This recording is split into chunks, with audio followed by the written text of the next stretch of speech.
So anyway, most of the focus of what I do on the Elwha is revolves around the coastal response. And one of the very unique things about this removal, there's a whole variety of unique things about this particular project, but one of them is that it endeavors to be a whole watershed restoration, which means it is having significant coastal implications, and so that's the thing that I focus on too. So I have a couple of slides.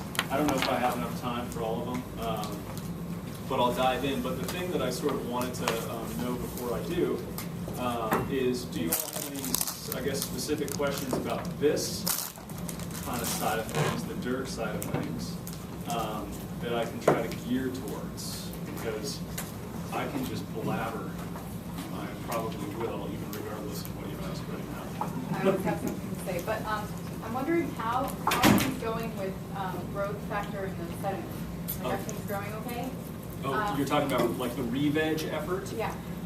You know, I don't know how to answer that exactly. Again, I focus on the coastal zone. Oh, specifically. Yeah, in the coastal zone. And I mean, walking down reservoirs, it seems like re-veg is going okay, but I don't know how it's going relative to how it's hoped to be going at this stage. Okay. So, And are the surfers happy? Sorry. Go ahead. Okay, any other questions? Yeah. I was wondering, as we read, but it might not be, it might be just because we haven't read that part yet. How about that lower half of the Elwha? What are the plans for the levees and for the, to restore that whole estuary? Yep, we can get into that. Hopefully this will address that question. I'm interested in the cycling of nutrients for these ecosystems. I think that's really the place to start. And once you have enough nutrients, then you can take salmon out without really harming the system. In lieu of that, I'm interested in as to if there has been any effort put towards mycorrhizal relationships or mycorrhiza or native fungi in the area, just reestablishing those colonies in order to continue the nutrient cycling in the soil as they used to. So again, that's probably going to be a re-veg question. Are you guys meeting with Josh Chenoweth? I contacted him. I wanted to do a hands-on project out there, and he said they only do groups of like 8 to 10, so we're obviously too big. But what I may do, I mean, now it sounds like it would be worthwhile contacting him at least to get some of his information, at least to share with students before we go out there, and then because the other problem is we're there Saturday, Sunday, and I mean, not many people want to work on a Sunday. Can I ask a question? When you talk about nutrients in the soil and that type of thing, what do you mean? What do I mean? I mean the sequestration of carbon and from the atmosphere, as well as nitrogen, as well as the microbes that make I mean, there's a plethora of micronutrients. Just making those nutrients available to the plants and animals that would utilize them to reestablish the ecosystem like it once was. And the answer to that question is actually fairly simple. Salmon carcasses that are either planted, which we do in Green-Duwamish, to make sure those nutrients stay within the system. Mm-hmm. And I work with Middle Green Alliance, and Middle Green Alliance, they actually go out and have salmon tossing events to toss carcasses back into the river. From the hatcheries. From the hatchery, and thus supplying the nutrients into the stream to ensure any returning salmon have nutrients. Yes, that definitely is a great step, but I mean, it goes beyond just putting the salmon out there. Those nutrients are available and they will break down, but there's other processes that you can do. I personally don't know what they would be, but I do know that fungi make the micronutrients that they decompose things that roots can't, and in larger areas. So if there could be, I don't know, a mycelial cultivation project, like plant a salmon here in the stream and plant some grain or some spawn next to it, and then plant a tree in the spawn, then that way it would suck the nutrients from the salmon into the wider area in a faster pace. Yeah. Well, we'll contact the Chenoweths and just see if that's all right. Thank you. Well, so I'll dive in on the coastal part. So this should be very familiar to you all. I'm not going to go into much detail, but I did want to point out. Yeah, let's hit the lights. I did want to point out that up at the top of the screen here, there's a a little aerial photo of the coastal environment. And so from the standpoint of those of us that work in the coastal zone, this restoration extends all the way to Eddy's Hook, possibly beyond. Eddy's Hook is the spit that shelters Port Angeles, and it's on the order of 5 to 10 miles from the bow.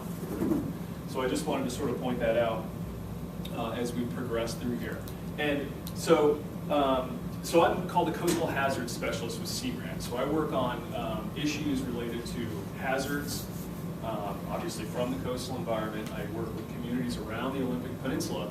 And the reason that I've remained engaged with the Elwha is because, in my opinion, and the general thesis, sort of the motivating force for my work on the Elwha, is that it's not just a dam removal and it's not just a watershed restoration, but it has the chance to teach us all sorts of things in the coastal environment about how coasts work, about how beaches work as buffers to protect. Beaches essentially are buffers. They protect us from the damaging elements of the ocean, and the Elwha is going to potentially teach us a lot about those things, and they can be applied to a variety of contemporary problems and future problems, especially related to sea level rise.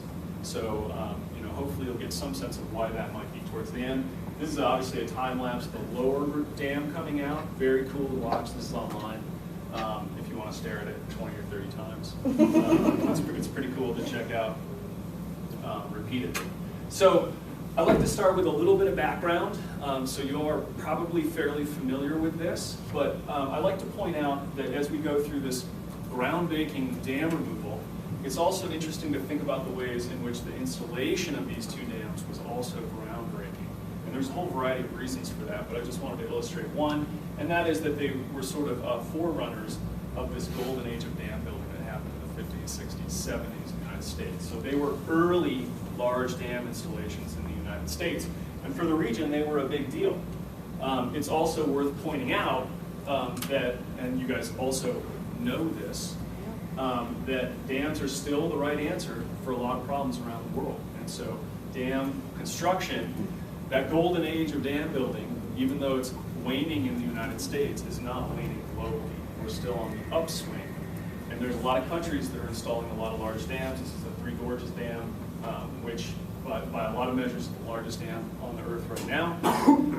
And the other thing about this is that dam removal as a industry is going to be providing jobs for a long time. So for those of you that are into it, I think it's a worthwhile thing to get into because these dams are new, but there's a lot of old dams out there, and dam removal is on the upswing. So back to the Elwha, in the watershed, 3 things were happening that contributed eventually to the removal of the Elwha dams. You guys talked about these, although possibly one of them is interesting to consider.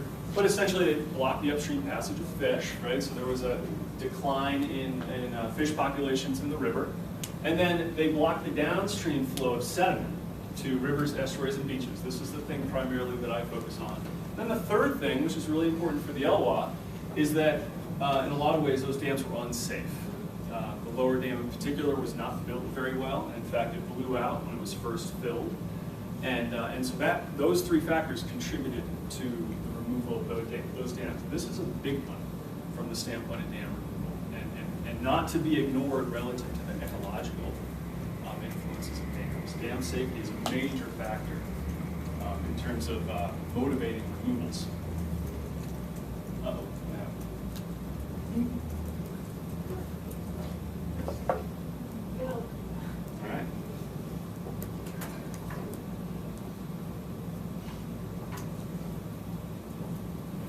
Okay. So again, just as sort of a review, in a way, but there's a whole huge number of things that make this particular removal groundbreaking. Oh gosh, that was really loud. There's a volume on the console. There you go. Have you guys seen this video? Has anybody seen this video? Okay, so this is also one you can watch like 30 times, and it's really cool. So scale of the Elwha is really unique at this stage of the game.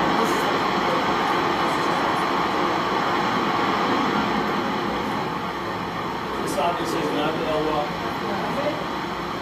This is the Condit Dam, tributary to the Columbia. So the other few other unique things about the Elwha, one is the removal style. And this is kind of something that's important relative to larger dam removals that are going to start happening more frequently. Smaller dams can be removed like this. Relatively easy and obviously very quick way to remove the dam, blow and go style. Blow a hole in it, and dramatic things happen for a little while, and then you get the system recovery over time. The Elwha is not being removed like this, and that's because of the scale of removal. So that's another very unique thing about removal. And then finally, as I mentioned, it's a full watershed. So most dam removals that have happened to date, and most in the future, will be partial in a sense. This is a tributary to the Columbia, a relatively small dam, and so most removals look like this. In terms of the whole watershed, probably a relatively small dam. But the Elwha is a full watershed removal. Very unique. All right, let's see if I can do this without my kicking it. Do bad things again. Okay, so in regards to the coastal environment, the research question that I asked is, will the dam removal act as a physical shoreline restoration? At least the project that I spend most of my time on. And this is really motivated by observations along what we call the Elwha littoral cell, the drift cell that the Elwha contributes to, of erosion. This is Eddy's Hook. This is a site, this is an old landfill just to the east of the Elwha, which was, like many coastal towns in Washington, Port Angeles had a coastal landfill, a ravine that was filled with debris that's now eroding. So there's hopes that the Elwha, the sediment from the Elwha, will help to alleviate this major management situation. Eddy's Hook protects Port Angeles, formerly a sand spit, now looks like this. So there's hopes that the Elwha sediment will somehow help to nourish and perhaps contribute to ecological restoration on Eddy's Hook. And so these are the kinds of things that I tend to focus on. So in looking at sort of how we do that and what we're seeing thus far, which is kind of what I wanted to deliver, let's start by just looking at a little bit of big picture as far as dirt goes. So I'm going to show a couple of slides that look like this. So this obviously is time on the x-axis. And then over here you've got a suspended sediment load that's in tons. And that axis refers to the white line right here and the brown line right here. The white line is suspended sand moving through the system. And the brown line, well, the brown chunk is fine sediment. And then the top up here is total load moving through the river with time. And the black line is flow. This is the flow axis, but it's meaningless, so it's just really relative flow for our purposes today. And so then I've got a red dot that references sort of what I'm talking about down here. And this is the initial conditions. River mouth that looked like this, lower dam in place. So we're just going to move through a couple of time steps on here to look at sort of when things happened and how the river responded in terms of sediment. And so really it started March, April 2012. The lower dam was pretty much totally removed, at least from the standpoint of sediment, being able to move past that site. And you can see there was a quick uptick in both sand and suspended sediment. A lot of people who were observing at the time in the coastal environment noted this in terms of a dramatic plume that the river was throwing for a long time. Really, really thick, muddy river plume that was more or less continuous. So that's what it looked like in the coastal environment. But down on the coast, we didn't really see much on the beach until we hit June, and you can see the sand transport ramped up at this time, due both to supply and also we got some spring flows, which you can see right here, some spring high flows. And we started to see sand. This is a view of the Elwha Delta, by the way. This is the river mouth right here. Port Angeles would be up here. And so we started to see this sand deposition in what had become a very, very coarse intertidal system. So this beach, I think I've got some photos later, this beach had been very erosive for decades and also very coarse, so very cobbly. And the assumption was that that erosion was generated by the dams blocking sediment supply to the coastal environment. And at the same time, oblique waves from the Pacific Ocean were driving sediment to the east. That's how this system is thought to work. So driving sediment away, not being replaced, essentially it's a budget deficit issue. And that's the hypothesis regarding why this coast was eroding. So the idea was you remove the dams, you ramp up the deposits into the system, and you should start to see this beach start to grow. So we started to see some sand contributions to the lower intertidal, which you can just barely see at those arrows right there. This is very early on. By November, December of 2012, the Lions Canyon Dam, which there's an image of it here, partial image, the Lions Canyon Dam started passing sand and gravel. And so fish can't get by this, at this time definitely, even still. But essentially the delta that had built up in the upper reservoir, as the reservoir was lowered, smeared out across the entire floodplain, and essentially you ended up having instead of a dam as a wall, it turned into a waterfall, and so sand and gravel could flow over that. So you started getting contributions to the river of sand and gravel from the upper reservoir, starting here, and you can really see that right here. So you get the first big flow. First big winter flood, and you have this massive spike in sediment delivery, and sediment moving through the system. And then sort of that winter is when we, not surprisingly, got our first massive deposition of material in the coastal environment, which you can see in this photo of the river mouth, this big sort of spit or mouth-attached bar feature right here. If you go down to the mouth when you visit, you'll definitely see vestiges of this, if you will. And surveys conducted by the U.S. Geological Survey allow us to map differences survey to survey. So you take two land surfaces and you difference them, and you can generate a map like this. This is the delta right here in the river mouth. And these areas of hot colors are areas of deposition. And these are measured in meters of vertical change. And this deep red color is on the order of 8 meters. So about 30 feet of piled up sediment, essentially, in the coastal environment right here in the river mouth. Another little area of deposition right here. Like at low tide, it's visible permanent land. Now at all tidal levels, parts of it are visible. Yeah. And then at the end of the graph right here, September, just a few months ago, we had another survey of the river mouth. The estimate was about 2.5 million cubic meters of sediment deposited in the coastal environment right around the delta, right around the river mouth. Lions Canyon looked like this. And then more recently, we've had additional blasts of the Lion Canyon and some nice high flows. So probably some more sediment working its way through the system in the coastal environment. So the beach story, really, as I talked about, this delta has been characterized by erosion. So this is a map of the delta again. River mouth is right here. Pink areas are erosion. This is a historical view based off photos dating back to 1939. And the general pattern that people have noticed is that you've got all this pink area over here to the east of the river, and over to the west, really not much change. So again, the idea is that eastward directed energy, wave energy, is driving sediment to the east. It's not being replaced. So the conceptual model. Can I ask about the historical map? Yeah. Is that the earliest historical maps, or do you have T-sheet data from? There are T-sheets. So the 1939 is the first aerial photograph. There is a 1908 T-sheet for this area. The reason we haven't yet used it for shoreline mapping is because we haven't been able to determine the uncertainty for the line that was drawn. So it typically isn't used for shoreline change analysis, at least at this stage. So for the rest of the group, if you don't know what a T-sheet is or haven't used that, it's a topographic survey that was done by from the coast versus the land.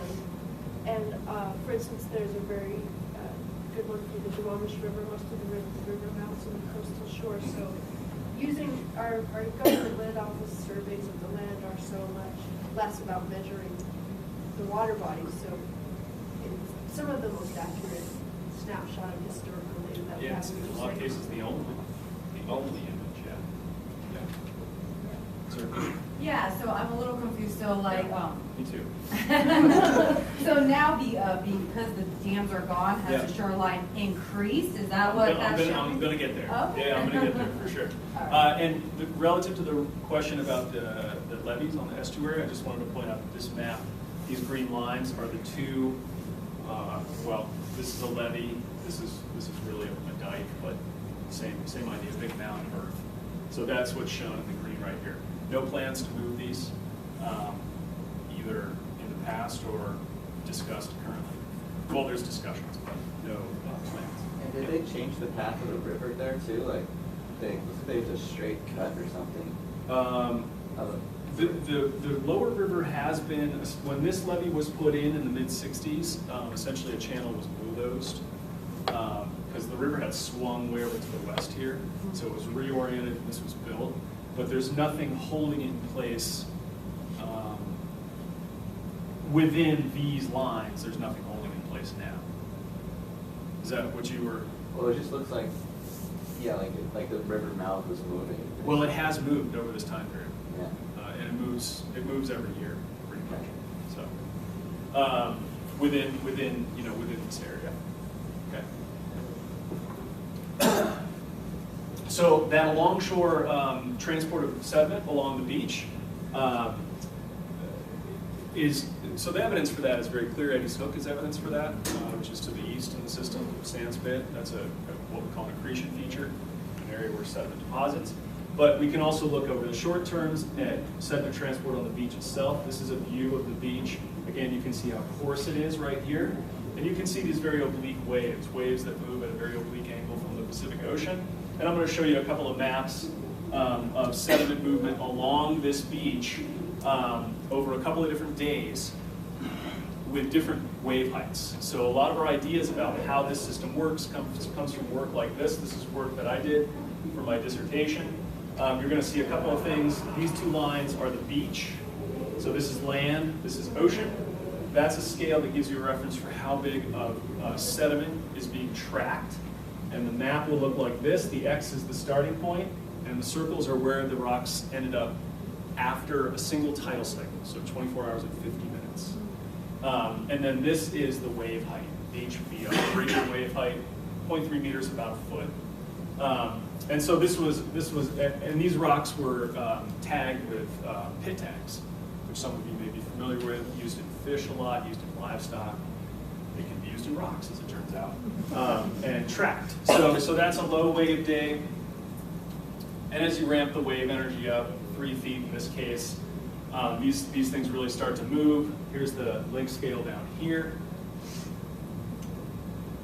And we get into some bigger waves, and these things really start to move. But the key thing is they're all moving to the east. Nothing moves to the west in this system, at least along this part of the delta. So again, we use that to develop a conceptual model. I sort of already talked through this, but this is it sort of shown as a picture of what should happen when the dams come out. And essentially the idea is you have arrows. The red arrows represent transport of sediment, so you have material moving along the beach. You've got delivery from the river, which with dams in place was lower. And so you've got a sediment deficit issue. So you remove the dams, and erosion along the beach should be halted or reversed. That's really what we're after. Note there's a couple question marks in here. It's hard to track sediment in the coastal environment, and there's suggestions that these two arrows, this one representing sediment transport in deeper water, and this one representing the movement of sediment that flows from the river into the coastal environment and makes its way on the beach, is not real clear. So those represent ways that the dam removal may not act in the way that we think it should. So let's get into a little bit of what we're looking to track in particular. I call it the X hypothesis. So basically what we should see over time as the dams come out is we should see the beach profile start to move out. We should see the beach profile as a slice of the beach. So it's sort of a cutaway view of the beach, and it should start to move seaward essentially. So that's represented by the red, and we should see grain size start to drop. That's what the green line represents. So that's what we're looking for, that's what we're testing. And furthermore, if the system works the way we think it should, we should see this signal move from the river mouth to the east. So we should be able to see this signal essentially propagate along the shoreline. So that's what we're after in terms of trying to understand the beach response to the delta. And so the way that we test that, or I test that, is by setting up 4 transects around the river mouth. Here's the river mouth right here. And measuring beach profiles on them every 2 weeks. And so these are beach profiles. These are slices through the beach. This is line 132 right here. This one happens to be line 164 right here. And what I do is I see where the mean higher high water contour, that's an elevation contour, bisects this profile, and we can simply plot that over time.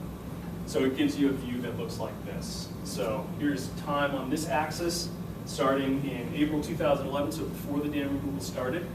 And then we've got beach position in white, and then we've got beach grain size in gray. That's done with beach photography that looks like this.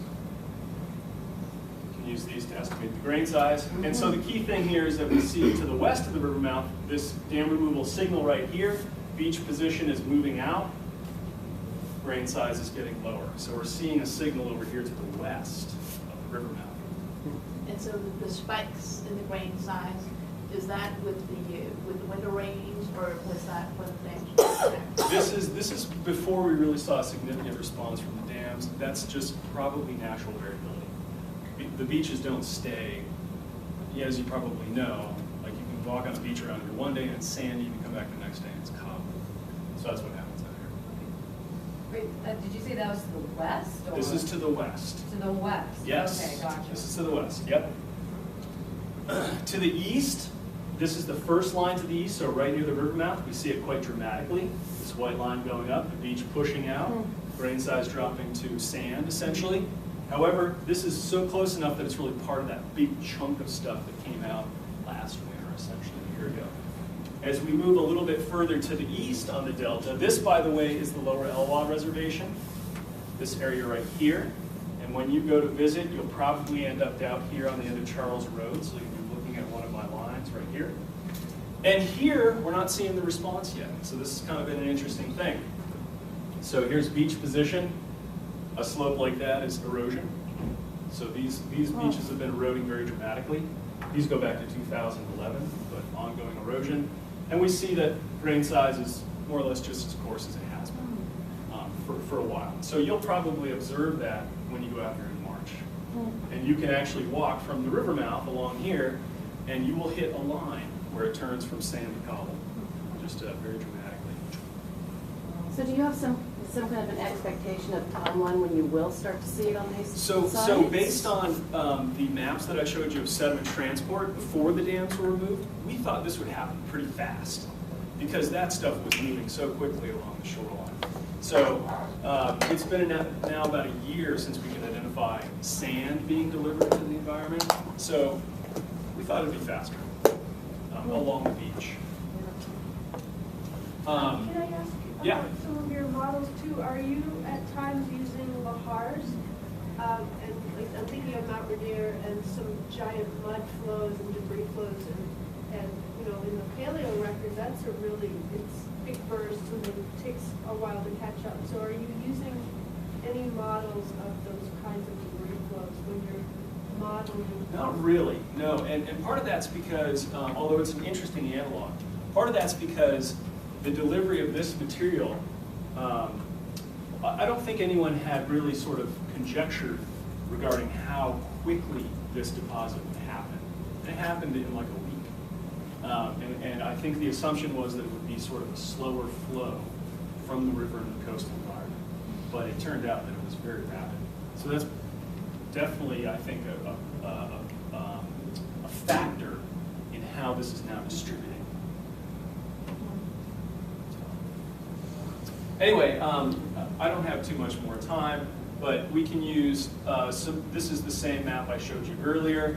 And you can see the heat showing areas where it's grown, but you can also see this blue stripe in here showing that ongoing beach erosion in areas where it's historically happened. So we can ask the question, if the sand isn't on the beach, where is it? Well, we know some is certainly down here right around the river mouth. We have a little deposition right here.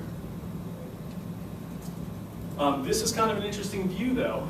So this is March 2010. This is called acoustic backscatter data. This is generated from sonar. And so a boat runs swaths mapping the seafloor, essentially getting really high resolution depth information, but based on characteristics of the return, they can also make some inferences about whether the bottom is hard or soft. So in this case, light colors are hard and dark colors are soft, so this is pre-dam. And then this is the view from 9 months ago or so. So you can see the dark areas have expanded, and notably, there's this dark band running along the delta, and that turns out to be fairly well sorted sand. And this is essentially a view of running a transect through that material. So just sort of cruising along the bottom at various depths. And so what this is intended to show is that there's this band, it's really loud, sorry.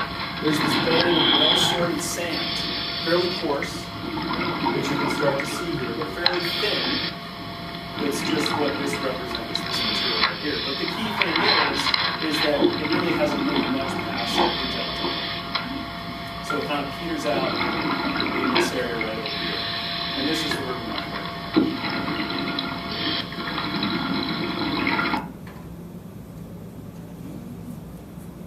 And so when we look at this removal in the context of Eddie's Hook, which people are sort of always after, you know, what's the influence on the removal? Are we seeing any influence on Eddie's Hook yet? Can we stop putting money into nourishment?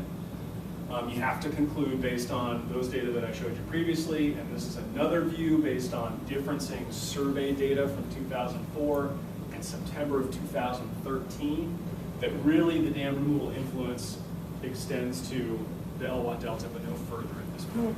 And this is also, all this sediment transport is happening largely subtidally. So that material is moving in relatively deep water, 15 feet or so, but not on the beach. And so as a result, the beach is still eroding. So it's kind of an interesting observation as of yet. But again, we're early. We're early in the process. So anyway, that's my babble. And I'd be happy to take any questions about dirt. My contact information is right here. And I'd be happy to take any questions by phone or email. And then I also wanted to point out that I maintain a blog that oftentimes will include Elwha observations.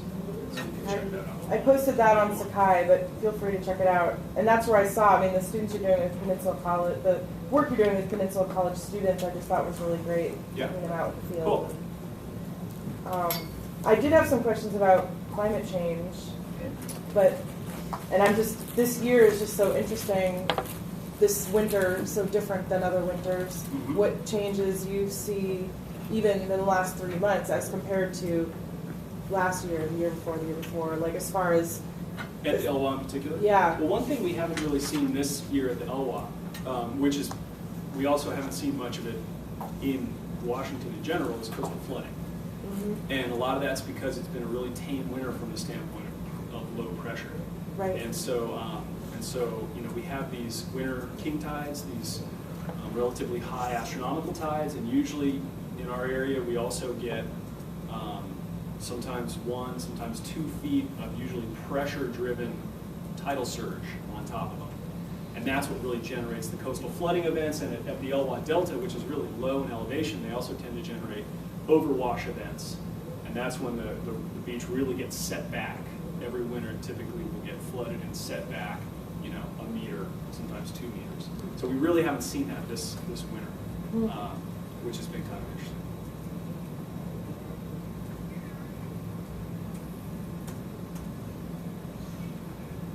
Any other questions? All right. All right. Not quite so exciting as fish. It's Take all it. about fish. Good evening. Good evening. Good evening. Thank you for coming. Good evening. Good evening. Thank you very much. I appreciate that. First question I'm going to ask is, why are we doing all of this? Does anybody have an answer? Make things better. Something to do? No. Hopefully to make things better, to help find a balance. Hopefully to make between things better humans and- because we're morally straight. And all Well, that I'm not stuff. straight, but I'm morally. It's not you. It's not you that's doing this, right? Right. Well, it is you, Well, because it's it your will tax be. dollars, right? Sure. Okay. reason. Anybody else have any ideas? Initiate a systems approach to resource management that will last beyond our generation. I love that. No. I'm gonna, while I'm talking, I'm gonna pass this around and y'all take a look at it. I'm gonna leave this with Carrie and she can put it up on the wall someplace. Stretch it out so you can see what it is. No other ideas? Not at all. The skeptic Read the in me. newspapers? What? The skeptic in me says politics. No, it doesn't have to, well, yeah. It does have to do with politics.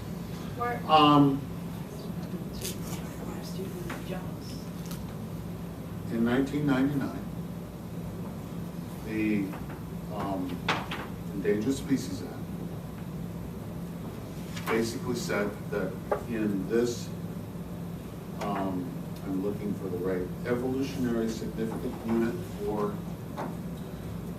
from the mouth of the Juan Fuca all the way into Puget Sound, that Chinook salmon are threatened. In other words, we've lost so much salmon that we are now down to the last of those salmon. And that is something that is decided, interesting,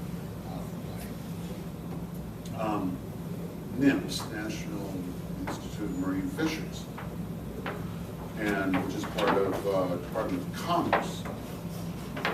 Okay, so it is a commerce issue that we don't have salmon, as many salmon anymore, or we're down to the tail end of the salmon.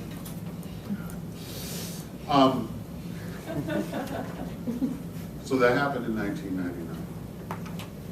The Elwha is one way of looking at this and restoring fish because of the dam removals in the Elwha, hopefully bringing back the runs to the Elwha that were there historically.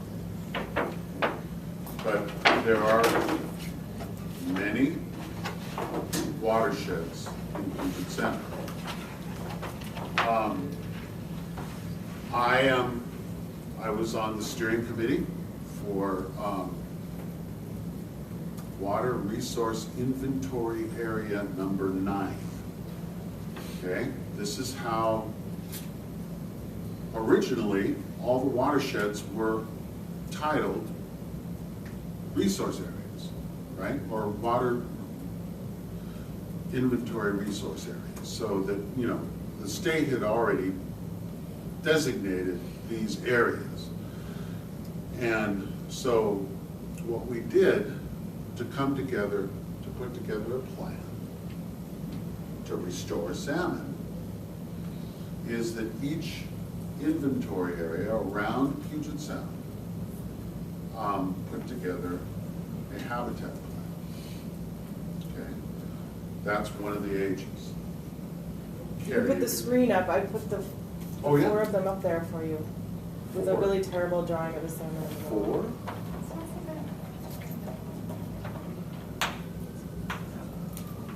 You still have hydro. Well, because of the Elwha. I mean. Okay. There are 3 H's. There are 3 H's, okay? Hydro without fish ladders. That's a quality. Habitat, which is the habitat plan that we put together.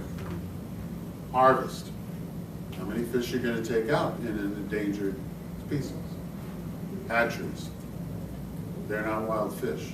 What we're there about is to restore wild fish, not hatchery fish. That's not what this is about. Hydro comes into play as part of habitat. Because if a fish can't get there, it can't spawn there. Okay?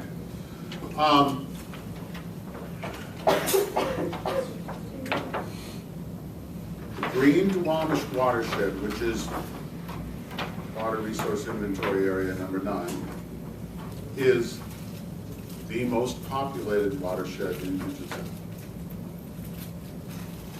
It is the most changed watershed in Puget Sound. It is the wealthiest watershed. Plan that we put together. Oh, first of all,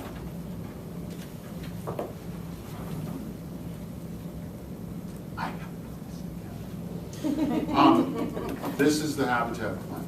It's the outline of the habitat plan, of which there are appendices which are twice as big as this, and there's a couple of them, okay, with all the technical information and everything else. It says it took 5 years to put together. It took 7 years to put together.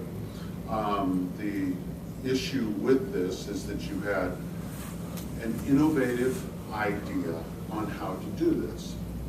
The forum and the steering committee, the forum being the governments in the area of the watershed, and the steering committee meaning a grassroots effort of bringing together environmental groups that are working in the area, which I was part of, as well as the industries in the area,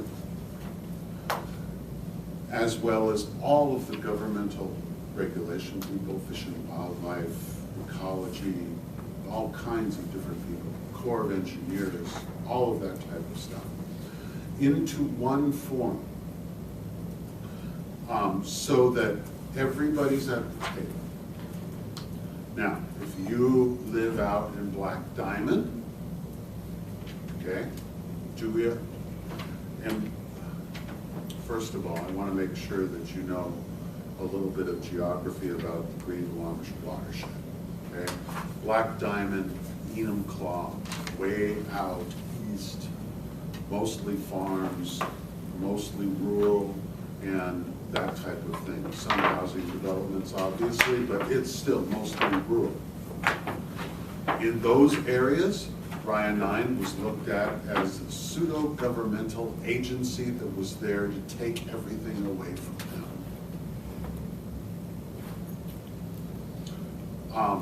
Definitely not true, but the plan that we were putting together was going to make some changes. There's no question about that. The idea of restoring salmon has this huge spectrum. There are people on one end of the spectrum that say, if you create habitat in the Duwamish River, all you're doing is killing salmon, because they're not going to be able to survive in an urban environment, period. So it's very important to do things like the Elwha and other places like that. That's where the priority needs to be.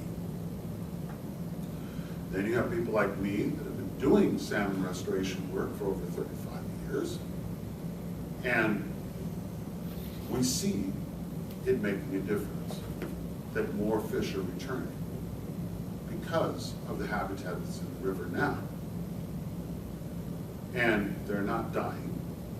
You know, they are actually going up, and they are spawning, and they're repopulating creeks that have never been populated or haven't been populated in over 100 years. So you have a lot of difference in technical opinions. For the first time when I was in the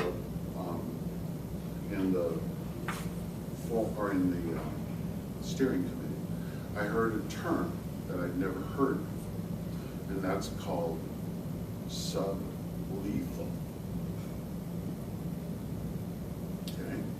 Now we look at human life in one way. We look at, you know, it's not just you're not dead, okay? That you have, you know, good health and opportunities and all of that type of stuff. A lot of technical people look at it as you're alive or you're dead. And if you're alive, okay, that's one big threshold. And we've maintained that. This isn't acceptable to me or to the communities that I go to, or anything else. I should go back. I'm sorry, I jumped into this. My name is James Rasmussen. I am now the coordinator for the Duwamish River Cleanup Coalition, which is the technical advisory group to EPA on the Superfund site that is the Duwamish River. I'm also the representative to WRIA-9 from the Green-Duwamish Watershed Alliance, a much older organization than DRCC, that is a combination of all of the environmental groups throughout the watershed, Middle Green Alliance and other upriver alliances, as well as Puget Soundkeeper and other groups that work on the lower river as well. I am also a member of the Duwamish Tribe, and I was, for a long period of time, their point person on environmental issues on the river itself. And I worked very closely with a man by the name of John Beal. John Beal is very notable because he was very, very influential, which is putting it lightly, on the restoration of Ham Creek, which is looked at nationally as one of the most important restoration projects in this country. I say nationally because locally they look at it completely differently. And Ham Creek today, through several restorations that have been done, is now a salmon-bearing creek. And it empties into just a little north of the turning basin of the Duwamish River. So it kind of places it. I tend to look at things differently because of my own background, and I'll quickly explain that. I am not the master of the universe. I do not look at humans being masters of their universe. We are part of the universe. This is how I was taught. The salmon is like my cousin.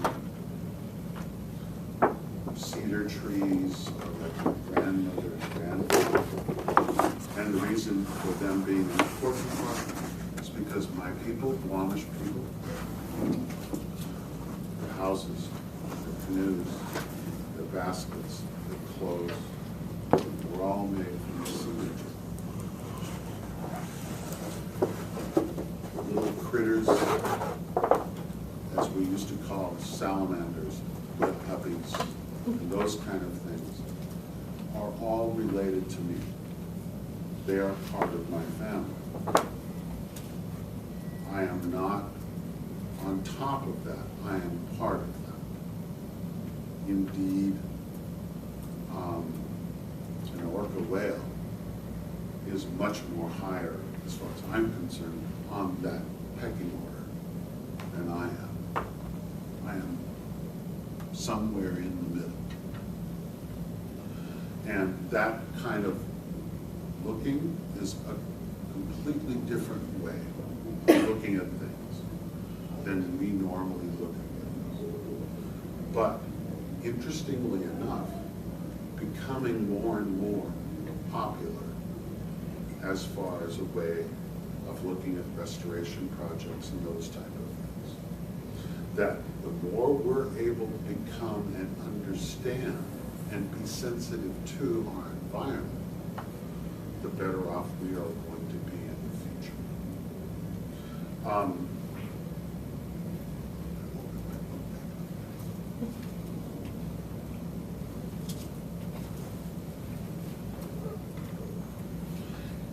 In the Duwamish River, what this habitat plan basically says is what is going to be the most important things to do. We have several different kinds of environments that we're dealing with. And we've separated the watershed into three specific areas. The upper watershed, which is above the dams, and as you see the map that's going along, you'll be able to see that area, right? Which is pretty pristine, and you got a lot of forest and all of that type of stuff, but salmon can't get to it because there's dams, okay? And these dams are not going to be torn down, okay? You have the middle green, which goes through a highly populated area and rural area and farming area, which creates a whole nother problem. It's a diked system. And what's happened with the Corps of Engineers over the past 7 years has been devastating. Does anybody understand what I'm saying when I say that? Dikes. Okay? The Corps of Engineers after Katrina, yeah, you can't plant anything on a dike because that's going to change the dynamic of the engineering of the dike, and that means that it's not going to be stable. Doesn't make any sense. Which the Corps of Engineers went through the watershed and cut all the plantings that were done on those dikes because that's what they were told to do. We are now in the process of working with the Corps of Engineers to help them make them understand, you know, let's pull back the dike. Let's create habitat over here so we can have the dike over here but still have the habitat down here. And they're going, well, we're not sure about that. It takes a long time to change something like the Corps of Engineers way of thinking about things. And then we have the lower river, or the estuary, which is the Duwamish River, which is a Superfund site. And then one more, excuse me, the nearshore, which is a lot of what you were talking about, the nearshore environment, which is it over 80% or over 90%? I believe it's over 90% in Puget Sound of the nearshore environment is armored in some way. Okay, people have built houses on the water and they put something to keep their land from being eroded into Puget Sound, which has stopped the natural process from the bluff to the beach and the natural erosion that happens, which has killed most of the eelgrass in Puget Sound. And it's actually a very big problem. And since you guys are in a class like this, I can ask you questions. Why is eelgrass important to the recovery of salmon? Just say I it. believe it's where the little fish hide and stay safe. Little They're fish. transitioning Can you out be to more specific smolts. other than little Are they fish? called smolts? It's the young salmon. Young Right. salmon can hide in that as they're going out. Yes, that's a good point, not the major point. What does salmon eat mostly? When you go fishing for salmon, what do you use as bait? Insect. Worms? No. Cheese.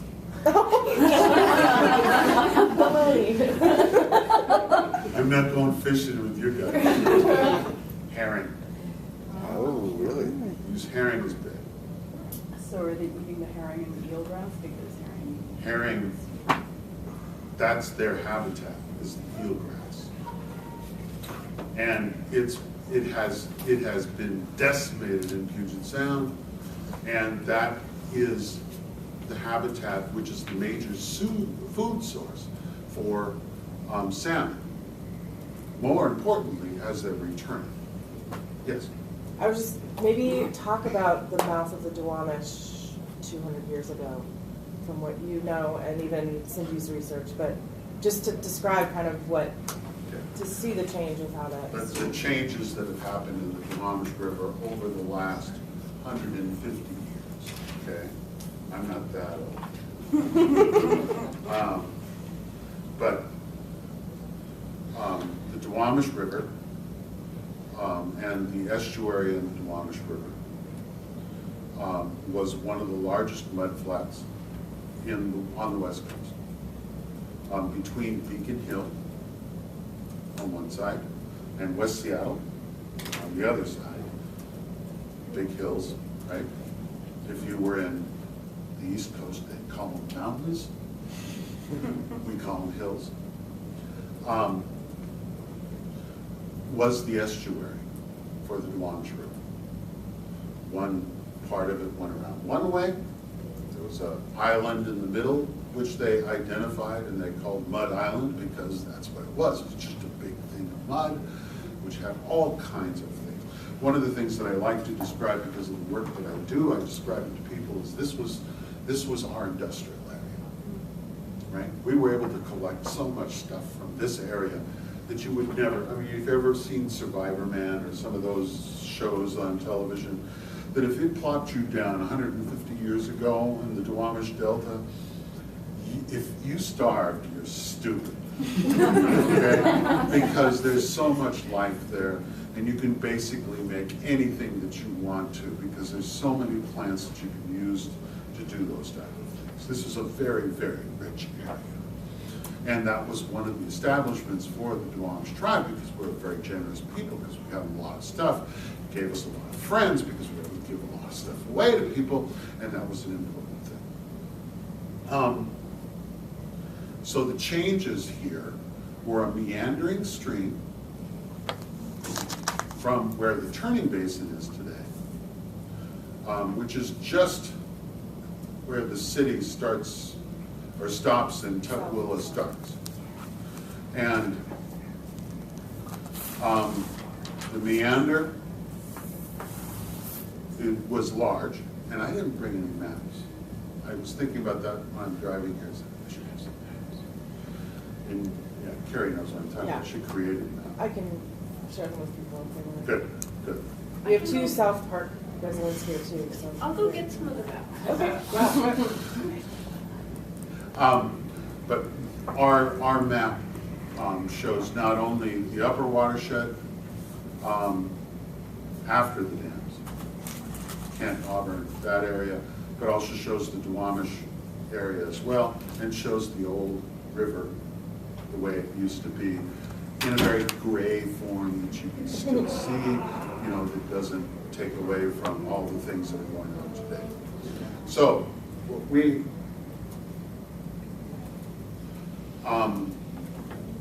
in our technical committee, and this was over 7 years of thinking about, okay, how are we going to restore salmon in this watershed?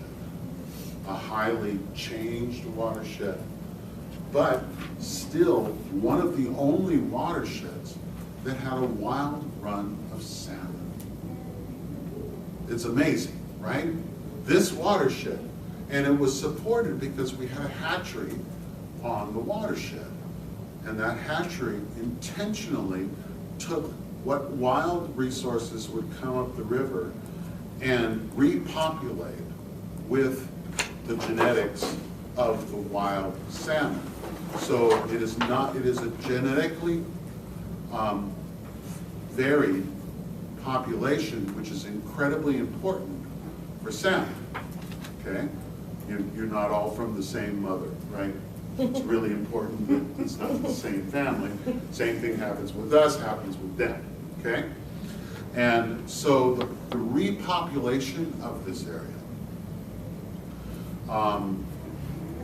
through the hatcheries was an important thing to keep us going. In other words, there were other watersheds that don't have a run of salmon, large watersheds. One of the first technical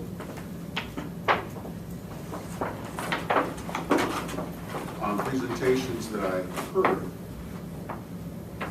was from a very intelligent King County science person. And he explained that on the coast, we have watersheds that are absolutely wild and absolutely pristine. And they have everything that a salmon needs there's no salmon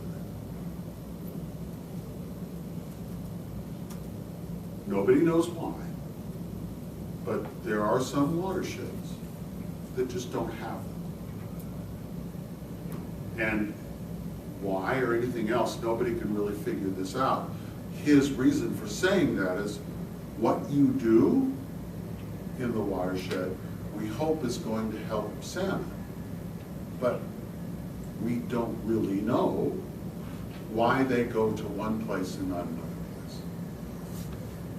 Just, that really gets you going, right? Makes you feel, okay, we can do this, when we have no idea why. In the Duwamish area, the lower river, to be able to restore habitat in that area,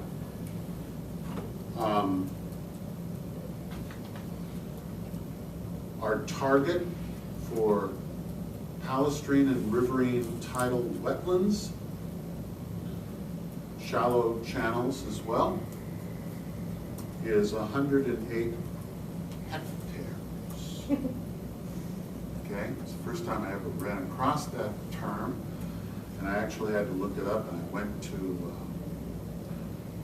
Jones & Jones to actually finally get the answer, because you just can't Google it, because it doesn't, nobody knows. 1 hectare is 2.5 acres. 270 acres of habitat restoration needs to happen in the Duwamish River to really be able to get back the run of fish that we're going to need. Right now on the Duwamish River, we have 2 nodes of habitat. One is on Kellogg Island, and the vicinity around Kellogg Island, the only last remaining stretch of the old river goes around Kellogg Island. Kellogg Island is the remnants of Mud Island. Mud Island stretched all the way across, and the river cut through it, and so this edge of an island was left there, and that's the last original habitat that's left. It's a tiny, less than probably an acre of habitat that's there. But there have been other habitat sites that have been built around it. There have also been restoration work that's been done in that area, and that we know from our technical work in WRIA-9 is an area that salmon fry, do hang out there because they're protected and they can eat. The other area on the Duwamish River is the turning basin. A lot of restoration work has been done in the turning basin. And these are all seining exercises that have been done by our technical committee at different times of years to find out, okay, who's here, what are they doing, you know, actually going into their stomachs and finding out what are they eating, all of this type of stuff. Because in a lot of ways, this is very technical work that's been done.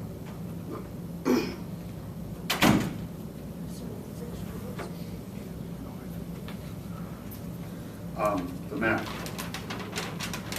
I want everybody to give a round of applause to Carrie Simpson.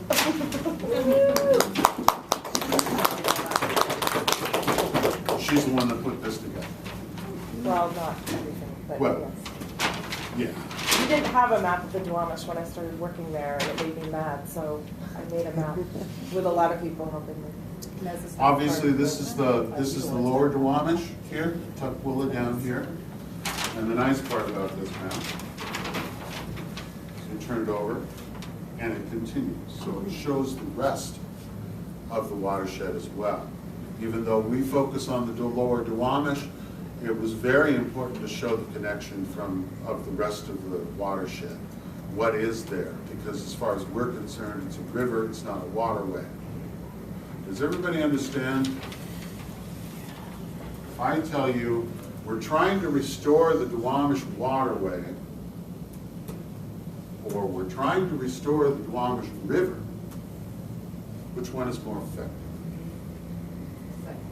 Second. Why? Well, river's more organic in nature, waterway is just like man-made, something for us to use. That's right. Exactly right.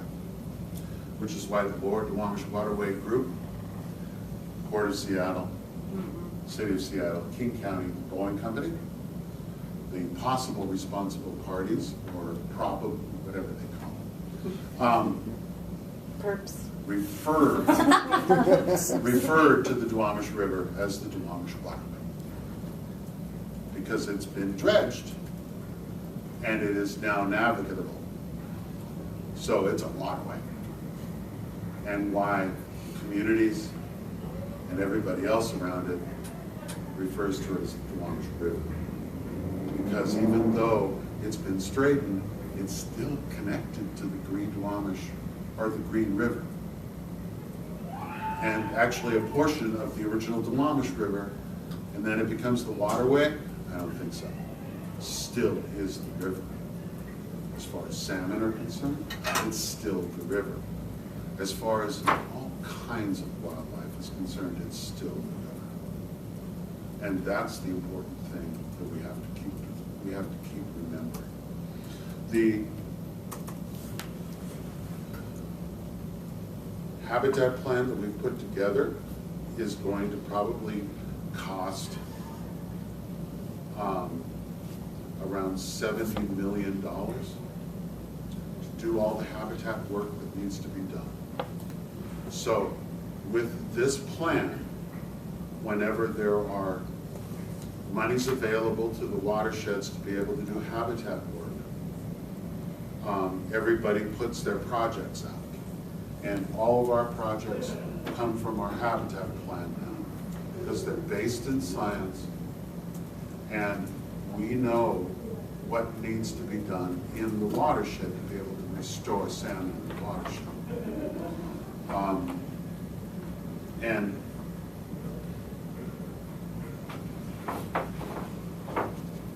we have a lot of challenges ahead of us. Number one, in order to restore salmon in the watershed, one of the important parts of it is to make sure that